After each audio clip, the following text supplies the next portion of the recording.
Back to the Girly Girl Bookworm. So I'm doing the 5-star reads that I had for the summer of 2019. I think I decided that I want to start the series where I know people kind of do like their top books of a season. I figured I could do my like 5-star reads for a season. So I don't know. We'll have to see how this goes.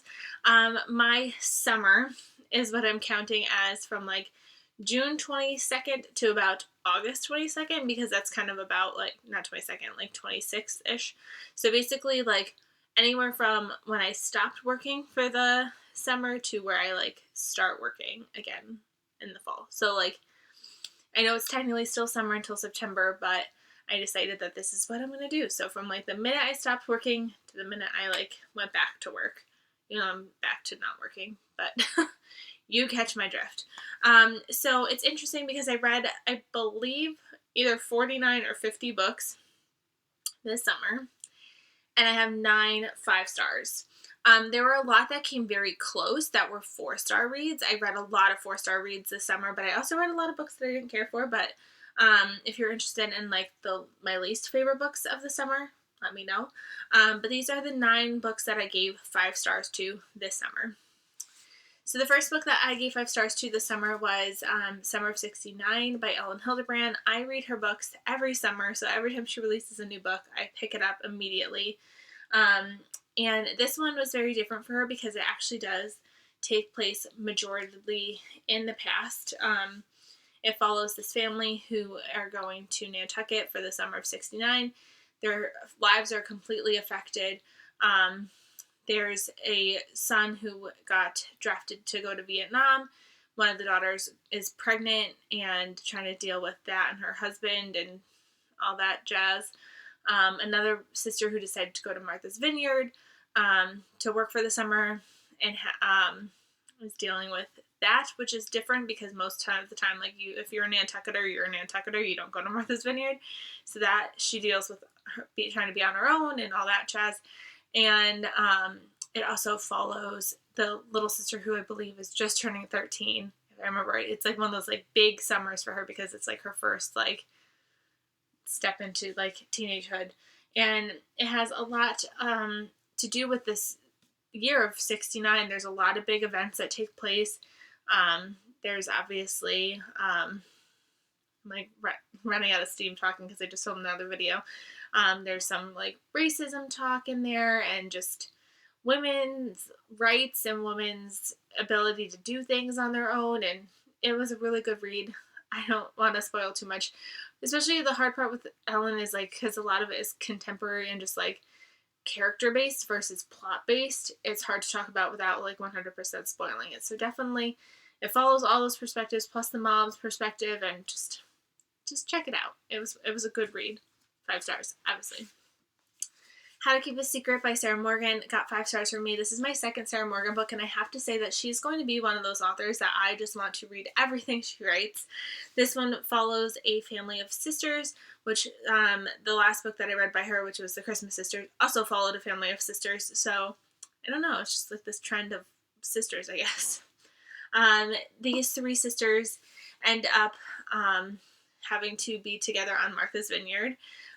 Due to a circumstance that kind of brings them all together. They've kind of gone their own separate ways, and they're all going through their own life, which means their own dramas, their own perils, and watching them come together for this book was fantastic. So again, if you like women's fiction, chick lit kind of books, like you're gonna love this. There was a little bit of romance in here, but for the most part it was really like center based on finding yourself and finding family and things like that. So definitely it was a really good read. So if you like women's contemporary fiction, you will love the Sarah Morgan.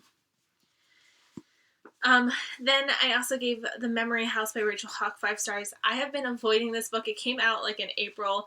I had a NetGalley arc for it. I refused to read it because I was like, once I read it, it's gone. And then I like got it pre-ordered, and again I was like, but once I read it, it's gone. And then I finally read it and I was like, why have I been putting this off?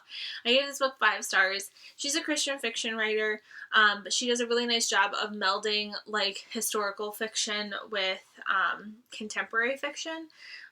Almost all of her books deal with dual timelines where you are following one character and you're following another character in the past and you're following a character from the present and how they will eventually connect, and you never know how they're going to connect, and when they do, it's a nice blend. So this follows a woman who lost her father in 9/11, and she's dealing with a lot of turmoil, and she ends up finding out that she inherits this house in the South, so she kind of goes down there to figure out why this house was even left to her, and it's also following the perspective in the past and what she was going through in the year, it doesn't say what year, but it's like years earlier. She's a widow because of a tornado, and kind of her kind of coming to terms with being a widow and her own kind of romance. And I can't speak highly enough about Rachel Hawk. I really enjoy her books. I feel like even those who don't necessarily love Christian fiction could still potentially love her. She does talk about God obviously in there, but like for me, it doesn't hinder the story. I feel like the bigger picture is more important than the like Christian elements. So I still really enjoy her. So if you don't mind the idea of a potential like Christian aspect, then I definitely think that she is definitely an author you should check out. Another book that I gave 5 stars to was Lock Every Door by Riley Sager. This was one of my most anticipated books of the entire year. I was kind of nervous because I thought I was seeing some not so great things about it, but then after I realized that I was probably just seeing that in my head. And I loved this book. I flew through it. At one point, like when I thought that there was a twist that happened, I was like, yeah, that's okay. But then when the real twist happened, I was like, oh, this is good. This follows a woman who ends up taking a job at a building called the Bartholomew. It's an apartment complex, and she's getting paid like $4,000 a month to just live there. But she has to follow all kinds of rules, like you can't have any visitors, you can't spend a night away from the apartment, like you have to spend every night there. So that lots of creepy things start happening. One of her friends ends up disappearing. People are really secretive. They don't want to be talked to. So like you're not supposed to like talk to other people that live there. They kind of tell her to like stop digging, like stop putting your nose where it doesn't belong, kind of thing. And I really, really enjoyed this. I know that some people didn't necessarily love it, but for me, I really enjoyed it. I still think the book that came out last summer, I can't think of the name of it right now, The Last Time I Lied, might be my favorite still by him, but this one, like I said, did not disappoint. I really, really enjoyed this one. This one I felt like I almost wanted to take off the list. I don't really remember why I gave this book 5 stars, but that is The Secret to Southern Charm by Christy Woodson Harvey. This is book 2 in the Peachtree Bluff trilogy. Book 1 I gave 4 stars. This one I gave 5 stars to, and the third one I gave 4 stars to. So I feel like I don't know if it's like I don't remember why I gave this one 5 stars, but it follows this woman and her 3 daughters. Each book follows a different daughter, so like each book follows the mother's perspective, but then each book the sister perspective changes, but all the sisters are still involved in all of the books, so it's not like you only get to see one piece. You eventually see how they all interconnect, so like they still all interconnect, it's just different.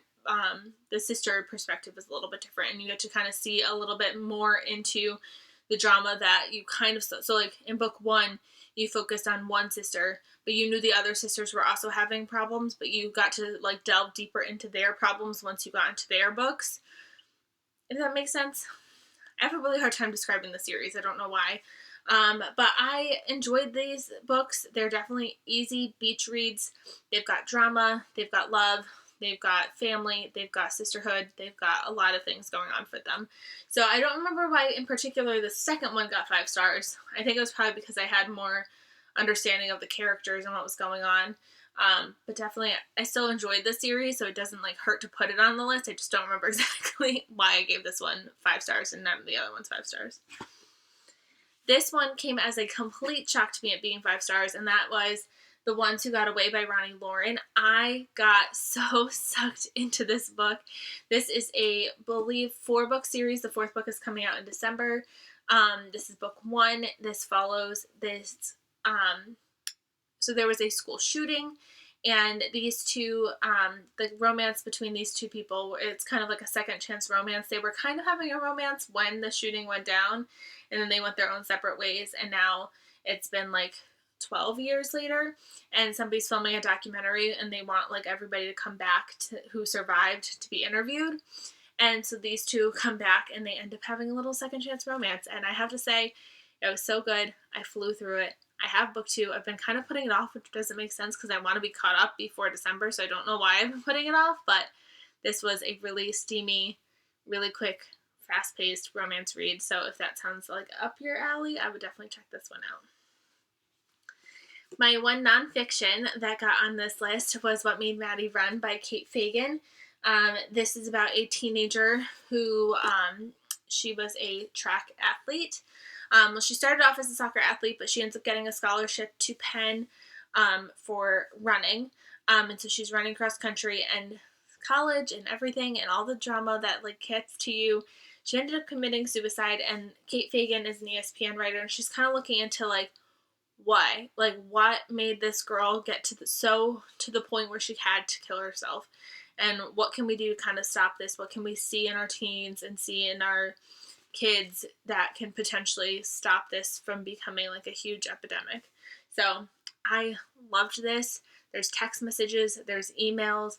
The family kind of like let them be completely open to really getting into Maddie's story, and I loved this. So definitely a 5-star read, and if you like nonfiction and kind of like that kind of thing, definitely pick this up.